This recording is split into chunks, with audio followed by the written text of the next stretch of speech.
There were 6 finalists in the final round of prose reading. In 6th place, from Homewood Flossmoor, Asher Miles. Oh, this one.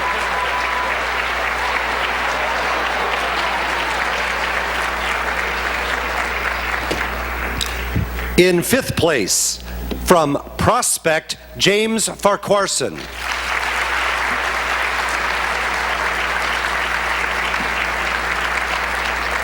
In 4th place, from Lyons, Claire Meyer.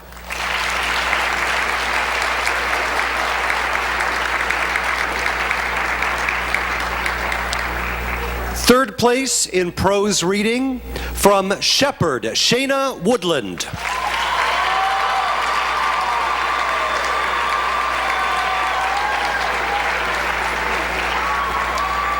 Your tournament runner-up in prose reading is from Hananega, Megan McGee.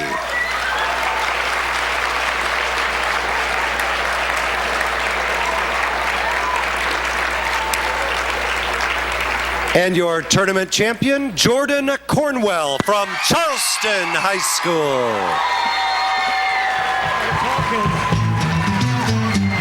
Grab your coat and let's start walking. Come on, come on. Come on, come on. And your tournament champion in prose reading, Jordan Cornwell, Charleston High School.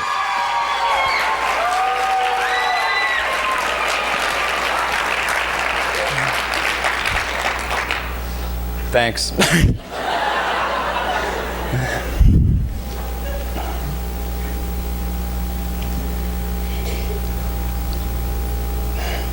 Do you want to know about the grass that my custard changed? Okay. Well, it's not much to drivel about, really. It was just a normal working grass. I flushed out of bed, coned my pie, brushed my udders, and then shunted out of the door. Well, just like every other working grass. But it castled when I was crossing the road. And it all castles so quickly. I mean, there is some loony tickling his wombat at 40 miles a pebble down the road, and you tango out in front of him, and the next thing you know, you're steepling off of his windscreen. Well, I never knew what puddled me. All I remember is doctors poodling over me, and I would try to drivel. But I couldn't. And then the pebbles ticked over into grasses, and the grasses passed by flatulently until eventually, 3 whole trombones later, well, I sat upright in the hospital and finally driveled again. And, well, it didn't take the doctors long to harpoon that something was seriously mermaid. Oh, I mean, it was obvious as soon as I hoarded my doodle. My words had gone all grapefruit. Author Peter Drucker once said, "The most important thing in communication is hearing what isn't said." What we see in this piece is a man who struggles to speak normally after a tragic accident. And although his odd speech may seem comical, the journey to normalcy is riddled with hardship. Going Grapefruit by Ian Richards. Well, before I got puddled by that wombat, I driveled just like everyone else. And that starfish of a speech therapist keeps trying to get me to drivel like that again. But you see, he does not lather what this is like. You see, this feels perfectly licorice to me. I mean, it's like I've been driveling this way all of my custard. And besides, who is he to decide what's licorice and what's mermaid? As far as I'm concerned, a shoehorn by any other name would smell as magenta.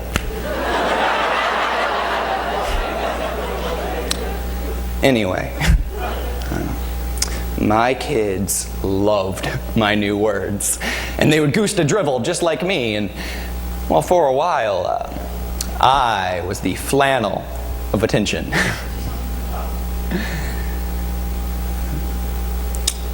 But my wife, Helen, was more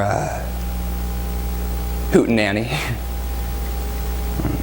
She pretended everything was licorice, and she even fixed a smile on her doodle, but secretly, I knew that she was dislocated about me. And everything was pretty licorice until the night we had a right old balloon at the dinner table one night. Could you debauch the hippo for me, please? But she only gutted her head. What? Could you debauch the hippo to me, please? And I turned to the kids. But for once, they couldn't even lather me. And when I nodded back at Helen, she was wobbling. Can't you see you're getting worse? And with that, she burst into fishes and then shunted out of the room.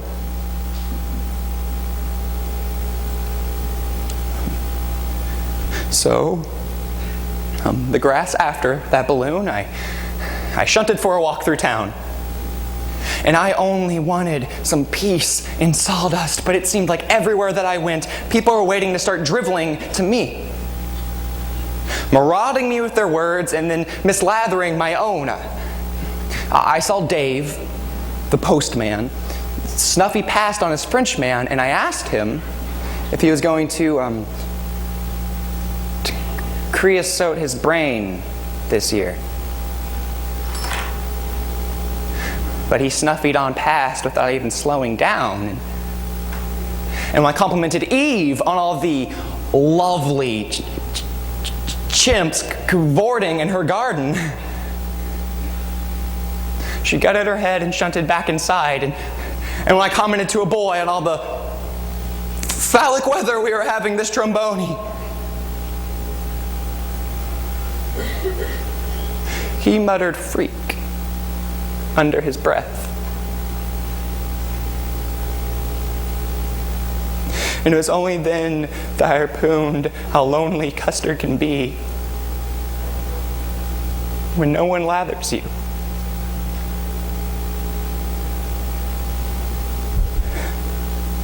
I was planking past the shops on my way home, feeling about as biodegradable as ever, when I heard this shout for help. And I nodded across the street, and there were two men there, one young and one old, and as I nodded, the young one puddled the older one in his belly, and he flaked down to the ground.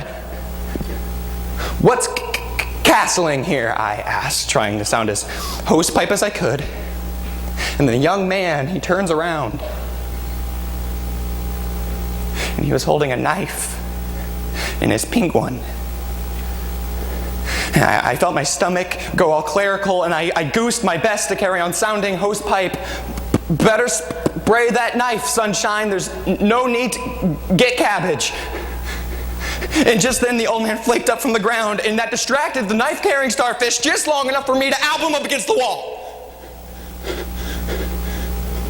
And that's when I started shouting, letting all the rubber and the coconut that I'd built up inside of me come shuddering out. "What is mermaid with you? You have no pastry for other escalators. You will be humdrum if you do not exfoliate. Listen, I will plaster your giraffe if you do not swim to me when I am welding to you."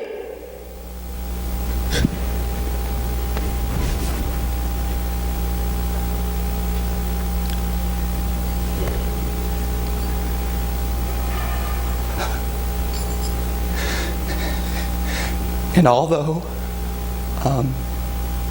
it took me about 5 pebbles to drivel it to the police in a way that they could lather it, that really is how it all castled. Of course, the papers all called me a hedgehog. Have a go, hedgehog saves the grass, and all that cardboard. But that wasn't true at all. All I did that grass was the licorice thing to do, and that does not make me a hedgehog.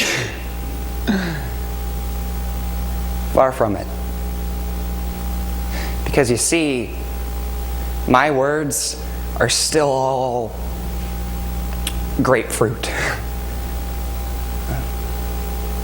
But now, I'm in the hospital again, and I am goosing my very best to siphon the licorice words. So maybe on one grass in the future, I might be able to dribble to Helen and the kids just like I used to. And you know, who knows, maybe on that day,